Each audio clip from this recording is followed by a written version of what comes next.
З 6 студзеня беларускія вайскоўцы знаходзяцца ў Казахстане. Гэта кантрактнікі з міратворчай роты, якая базіруецца ў Віцебску.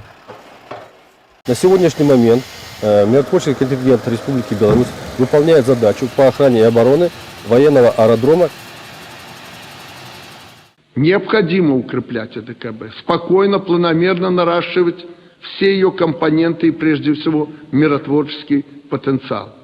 Весьма важно сохранить мобильность и оперативность действий.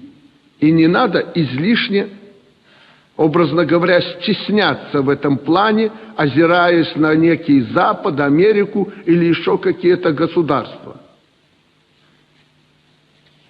Будем смотреть резко по сторонам, свернем шею.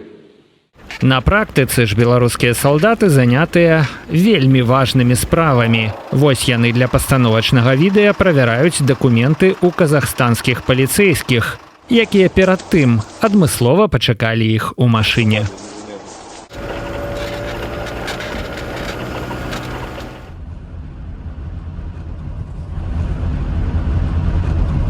Тое, што казахі закусяць губу і будуць глядзець вось на гэтых замежнікаў, у якіх бы касках яны не былі, там блакітных ці якіх, яны будуць глядзець на іх як на акупантаў. Вялікая частка казахскага грамадства. І гэта, канешне, мінус, у тым ліку мінус і для Беларусі, але я думаю, што і Лукашенко гэтыя рызыкі, гэтыя мінусы выдатна разумее. Ён доўгі час пазбягаў усё ж такі адпраўкі беларускіх вайскоўцаў у нейкія гарачыя пункты. Ён разумеў, што калі пойдуць гэтыя цынкавыя труны, то гэта яму, мякка кажучы, не дадасць папулярнасці. Але цяпер іншая сітуацыя. Цяпер увогуле беларускі рэжым, ягонае кіраўніцтва ўжо не надта азіраюцца на меркаванне народа. Пасля жніўня 2020 года стала зразумела, што вялікая частка, магчыма, большая частка грамадства супраць гэтай улады хоча перамен, і паколькі ўжо мазгі ім не пераробіш, то было вырашана проста дручкамі па гэтых мазгах даваць, каб усе сядзелі як мыш пад мятлой.